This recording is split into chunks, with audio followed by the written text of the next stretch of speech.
Hello friends, this is Meow and I hope you're all doing well. Welcome to my Let's Play of Penumbra Overture. Now, I absolutely adore this game. I love it. I played this game, I don't even know when it was. It was so long ago, so many years. This came out in 2007, and this game, in case you didn't know, this is made by the developer called Frictional Games, and you may know them from Amnesia: The Dark Descent, A Machine for Pigs, and those kind of games. Soma. Now this game, they made this game, or this franchise, this series, before they made Amnesia. So this is basically the game that set the ground for Amnesia. So I want to play this game again. Horror games have always been my calling, and this is one of my favorites. So we're gonna play the game, we're gonna hopefully get scared, and we're gonna have a great time. Now, before we begin, when you launch the game, there's actually a sort of introductory story intro thing. I couldn't get it on the recording, so I'm just gonna read it out for you guys right now. I might have a picture of it up on this, on the screen, but I don't know. So it goes, quote: "There are things I need of you, things you may not understand and may not wish to do, but please do not make the same mistakes I did. My father, Howard, deserted me before I was born. I could claim the loss of my mother, and the letter I received after her funeral blinded me to what I had to do. It would be a lie. Human nature sealed my downfall. My name is Philip. If we are lucky, then by the time you receive this, I will be dead. If fate frowns, we all perish." There we go. Nice timing with the music as well. Right, so if this sounds interesting to you, then stick around, because we're about to get into it. Let's go, new game. For players who are bad at action games, I love it. I'm not quite sure what I want to do here. I don't want to die that much. I don't want to die, but I also don't want to just not be afraid. So I think normal is the way to go here. Because I think that when you die in a horror game, the fear is basically out the window. So yeah, let's go with normal. Let's get into it. Recommended. See, even the game recommends normal. Let's do it. Oh, I don't know if I should read this. My story began in February, year 2000. For my part in this allegory, I'm not going to make the same mistakes my father made. Howard vanished from my mother's life before I was even in it. So when he sent me a letter a few days after Mum's funeral, it was the first I'd ever heard from him. Pity he was dead.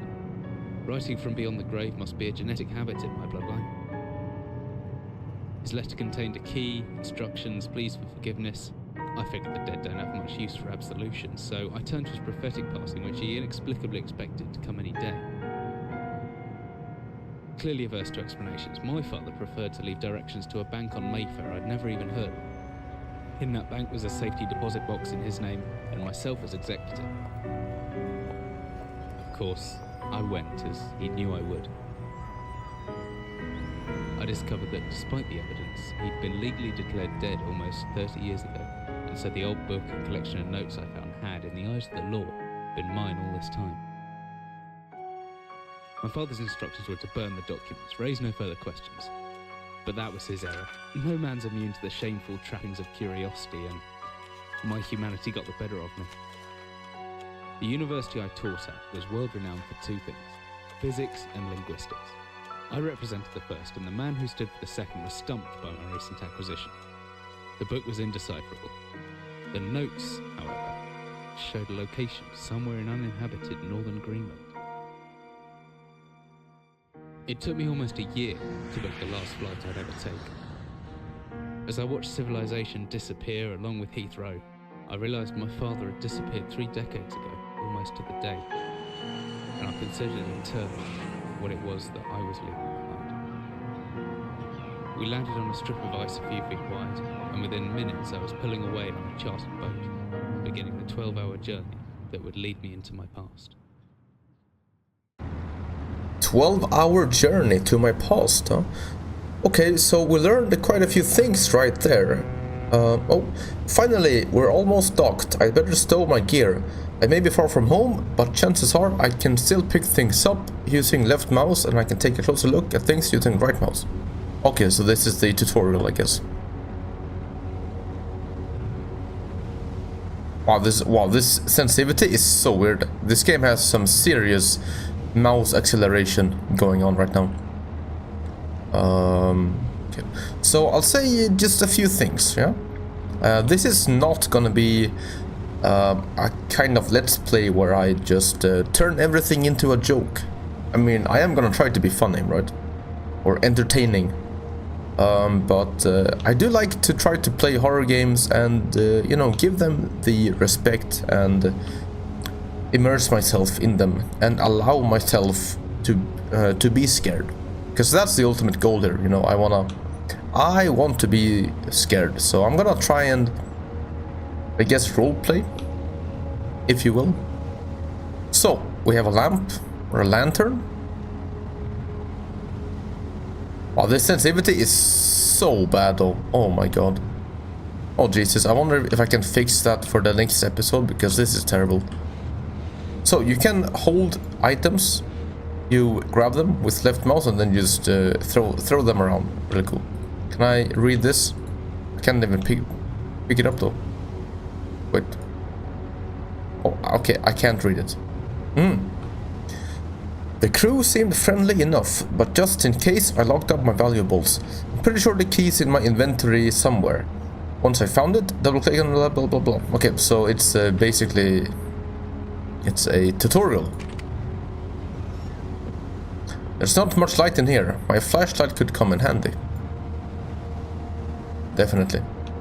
If I can... Where's my flashlight though? I don't see my flashlight.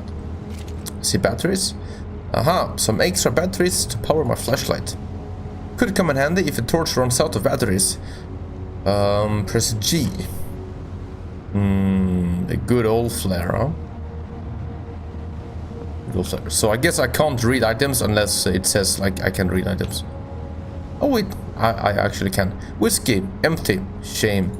Yeah, true, I like whiskey as well. Okay, I'm certain this map's a good decade or so out of date, but landmarks don't change much in Greenland, so I've got a pretty good, decent idea of where I'm heading. Where's my flashlight though? Is it here? Aha! The flashlight. There we go. Cool, cool, cool. Always good to have a notebook. I've jotted down a note. To-do list. Oh, should be everything I need, huh? You lied. You're a liar. Dearest Eric. Fisherman's wife's love letter. Who is Eric? Is that me? That's not me. No, that's not me. I'm Philip. Dearest Eric.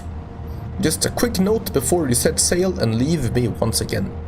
I've left you a little something to remember me by in the chest at the foot of your bed. I really don't know why you still only have one bed on board. Taking shifts because of it is no way to get your rest. But what does a fisherman's wife know of life at sea? I'll be praying every night for you to make the catch you need, so that you can come home to me safely, and soon. Please don't be gone for 5 weeks like last time. I know I might nag sometimes, but I do love you, you know. I've washed those overalls of yours. I know you'll get them covered in assorted fish parts in no time, but I still feel better knowing they've had a wash. Before I forget, the Henriksons in the village have asked me to see if you'll be coming by any trout, but I said they were mostly out of season. If you do happen upon any, don't say anything. Stow them well in the ice, and I'll do something special with them to celebrate when you come home to me. The ship's captain deserves a little special treatment once in a while. Take care, my love. Okay, so we have one note. Cool. From the smell, I'd say there's an equal chance they use this chest for personal belongings or beta. Read about the bed. Pretty odorous. Glad I'm getting out of here soon. They must eat and sleep and, well, do everything else in this one room for weeks at a time. Playboy poster. It's nice some things don't change no matter how far you are from home. Photo of the fisherman's wife. She's no Playboy bunny, but she looks loving and kind. We have some fish here. I don't know what fish species they are. And that's the overall, I guess. What about the backpack? Can I take it with me? Oh yeah, and as you might be able to tell, it's gonna be slow. It's gonna be a slow let's play. Let's go. As I stepped off the boat, setting out into the blizzard that had formed around me, I realized how utterly devoted I'd been to the discovery of my father's past. I had no idea what to expect. Soon enough, my concerns were justified. I don't know whether I lost my orientation or my spirit first, but I lost feeling in my extremities. Soon after, a new hypothermia was setting in. I started looking for shelter. So we're in a bad spot. We're in a bad spot right now. That's not good. So we're out in a blizzard. So cold. Don't know where I am. Need shelter soon. Jotted down a note. Is it here? Lost in blizzard. Maybe my lost entry. Oh, my entire head went numb a long time ago, but I can still hear the wind roar and pulse. Or is that some kind of animal? Okay, so we are in trouble. We are not feeling good right now. Let's look for shelter, huh? Hello? Is there anyone here? I need help. Is there anyone here? I need help. Oh, I see a hatch. What in the hell is that? I don't care. I need shelter. Looks frozen shut. Need something to break in. I've jotted down a note. Can't get in. The ice is too thick. Okay. Oh, I think I saw rocks. Wait, can I run? Am I running? What is that sound though? That's not the wind. If I click and hold... Oh no. Dude, what is that sound? That is not the wind. Is it? Is it? That's not the wind, right? No way. Oi! Hey! Open it. Oh boy. Oh Jesus. Oh my god, it's heavy. Oh my god, I can't open it. Alright. And then... Open it. Let's go. Woo! That was close.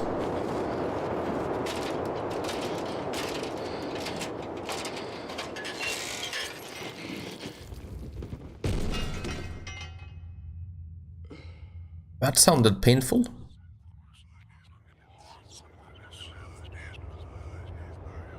What is that though? What are those whispers? Who is whispering and what are they saying? Jesus, my head. I can't believe I fell that far and survived. Although looking around, maybe I didn't. What is this place? I should have known that rusty old ladder wouldn't hold my weight, but I didn't have any choice. Rather die down here than suffer that cold any longer. My volume is way up. My volume is way up right now. Just saying. Emergency exit procedures. Oh yeah, I have this. I have this. A heavy looking wooden barrel. Could be anything inside. Okay. Oh, empty boxes of ammunition. What is this place? Okay, so we learned some pretty cool things in the intro. So our father had recently passed away, but legally he passed away 30 years ago. That's kind of weird.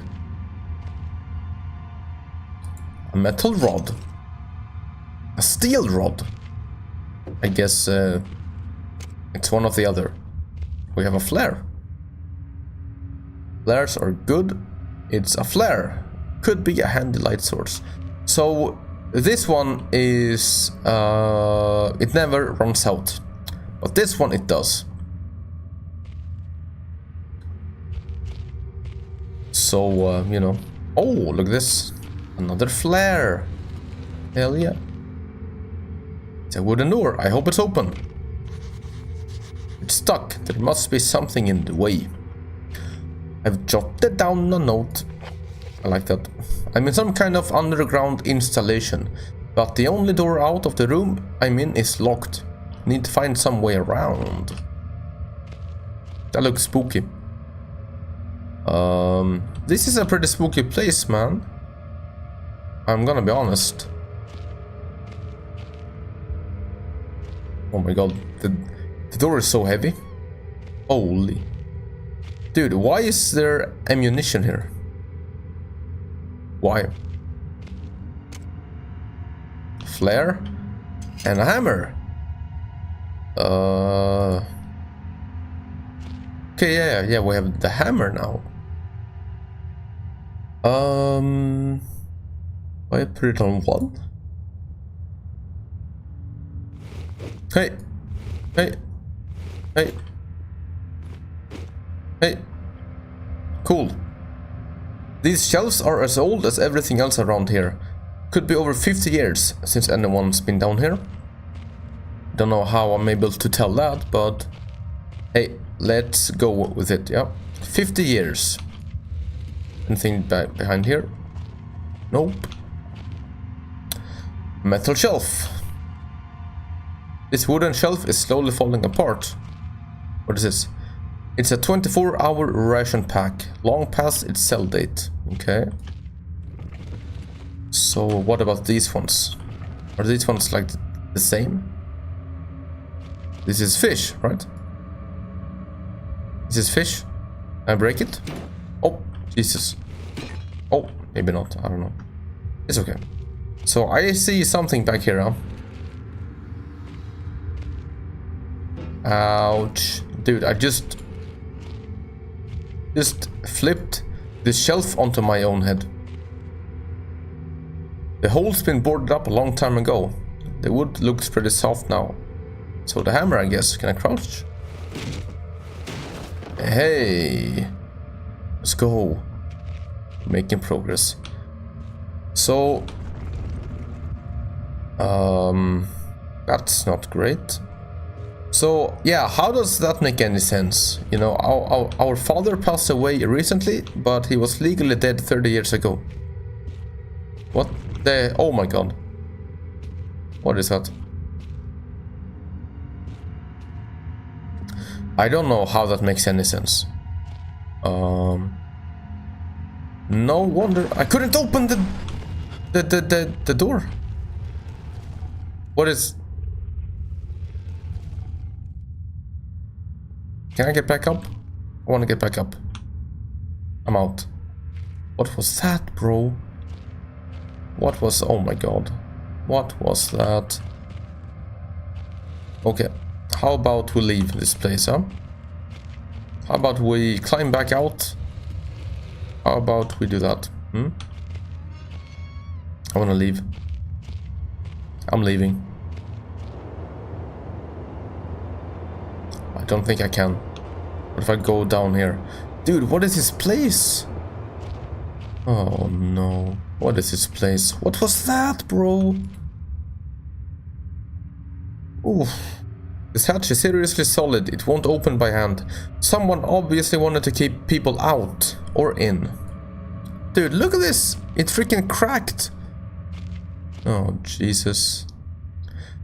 This looks like some kind of industrial mechanism, although there's a hole in the center and no way to operate it. What about this, huh?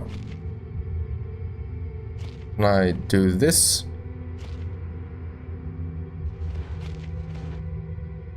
Okay. Not fully. Okay, so I guess we're going down here. I don't know where this leads or what's waiting for me, but unless I want to starve to death, it's my only option. Besides, maybe this place has something to do with my father. So I wonder why my father sent these notes to me. He wanted me to burn them and destroy them. But of course, like any person would, whatever I was descending into was 100 feet below ground, protected by 2 solid metal hatches, located in a remote Arctic wilderness and buried beneath the snow. I didn't know what to expect, but it made me feel something I hadn't felt since I was a child. I'd never given it much thought before, but I realized that our entire society is a network of safety nets.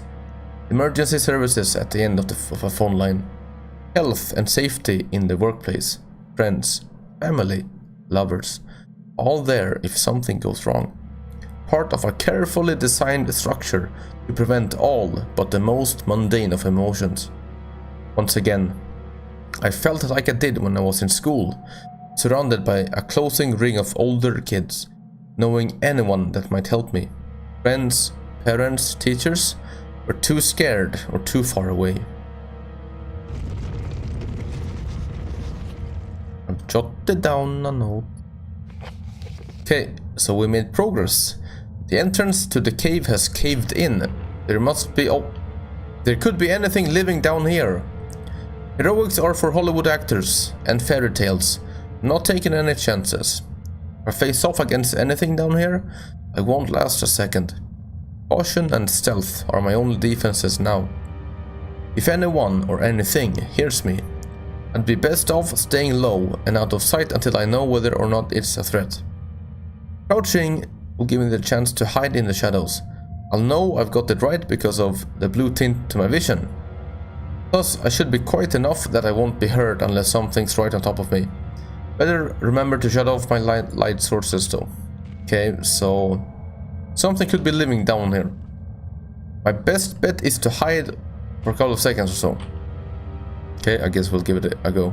And no light source. Oh, okay. Like that. Okay. So that's the tutorial, huh? And we can't go back, yeah? It's stuck.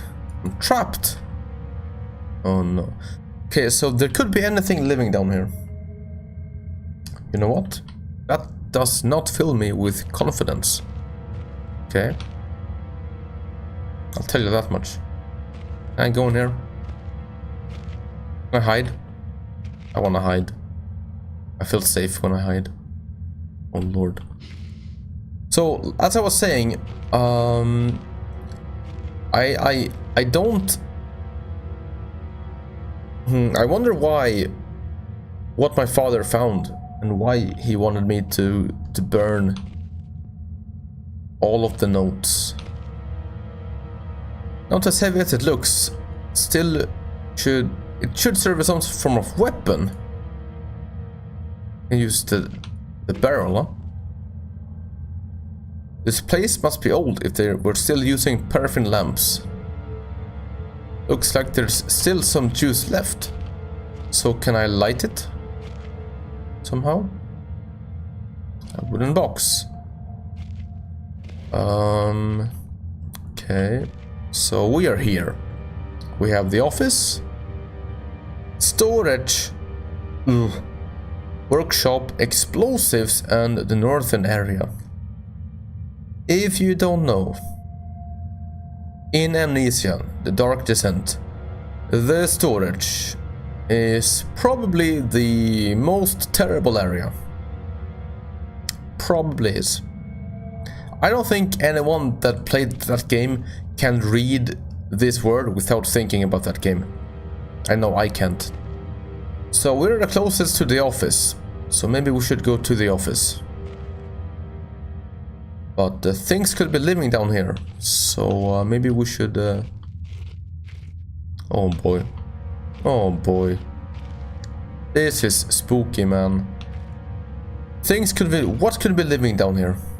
What could be living down here, hmm? I mean, what are they feeding off, you know? How would things survive down here? I mean, apparently this place is 50 years old. How could anything be living down here? Oh lord, oh my god. This is spooky, man. Large wooden box. Heavy, but I could lift it. Could do a lot of damage to anything underneath it. So another form of weapon. Okay, we have the office here. Let's go to the office. Jesus, that sound is loud. I don't know if I'm going to try to edit out all of the loading screens or not. I might, and I might not. We'll see. Another flare. Maybe I should put them on like 2. If I press 4?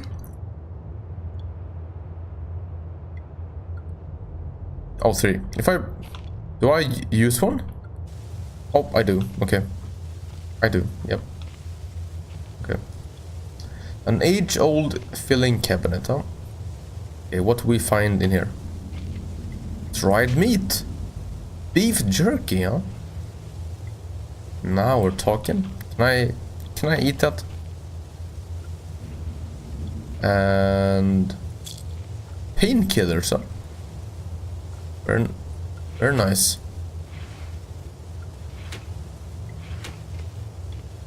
Yeah, they definitely improved this kind of mechanic in Amnesia. It is pretty clunky in this game, but in Amnesia it just works great.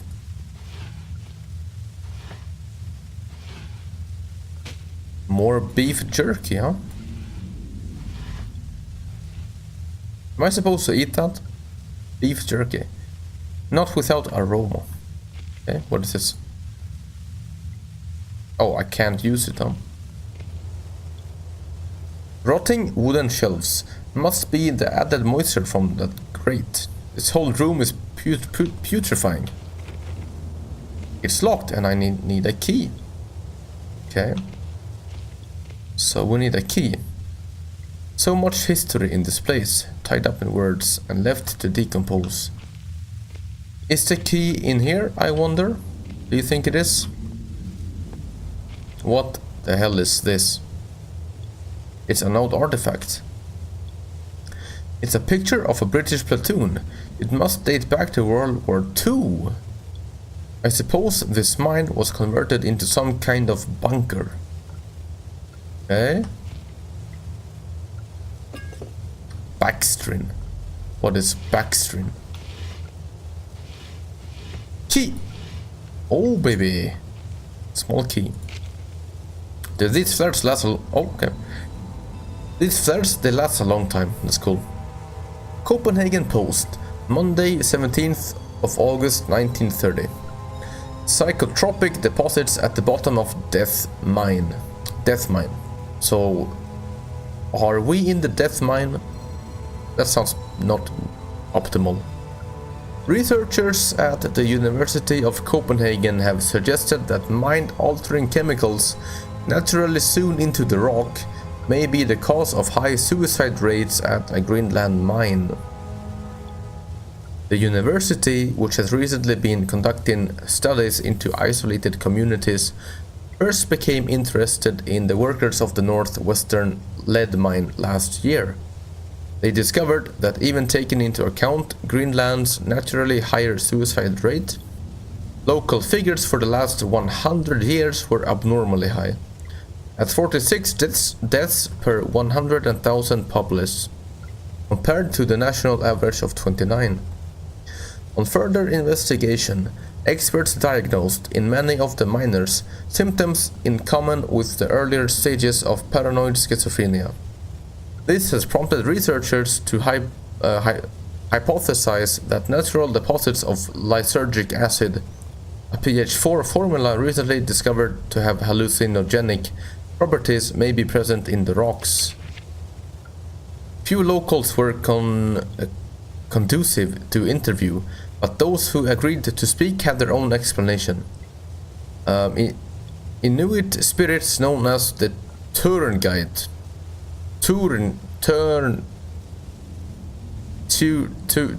Turingite live in the mountains. The university is awaiting the results of chemical testing. Studies continue. Okay, so Turingite. Turingite, huh? Turingite spirit lives in the mountains. Maybe that's what we heard when we were out in the blizzard. I burped. I think these are save stations. I don't remember how the saving in this game works. If I can just save anywhere or if I have to save at select places. It's a fairly basic work desk. This place must have been converted into a functional office at some stage in history. Oh. Man, they last for a pretty long time though. That's pretty cool. Officer's log, okay. 15th of August, 1945. Command bunker. Emergency airstrip Zulu weekly report. Another unremarkable week in Greenland. Regular supply shipment received. Standard emergency drills carried out. Routine runway maintenance completed. I have ordered maintenance be carried out twice weekly from here on in, due to increased snowfall. One wounded. One wounded? Why is he wounded?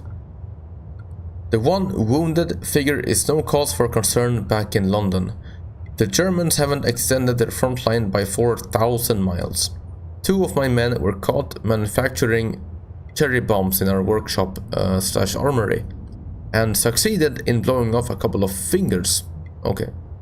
I take partial responsibility for this, in that I allowed them access to the demolitions manual we keep in the storeroom. I'm sure that's where they learned the ingredients. As a precautionary measure, I have now locked up that manual in the chest in my office, and I will keep the key on my person at all times. Well, we found the key here, so where's the person? Needless to say, both men have been disciplined, and the injured man has been sent home for medical care. I cannot help but think that a more suitable punishment would have been for him to stay out here, but the matter is out of my hands. This base is so disconnected, sometimes I feel as if this war could end, and we might not even hear about it out here. Supplies requisition order. Dynamite for excavation purposes. 7 bayonets. Not necessary in my opinion, but procedure states we should have a full complement. 1 industrial ice pick for removing the damn ice that forms on the external hatch. 1 pair of reading glasses, category 7C. An order for myself. My glasses are in rather poor state of repair and could do with replacing. Reconditioning of the mine continues to progress.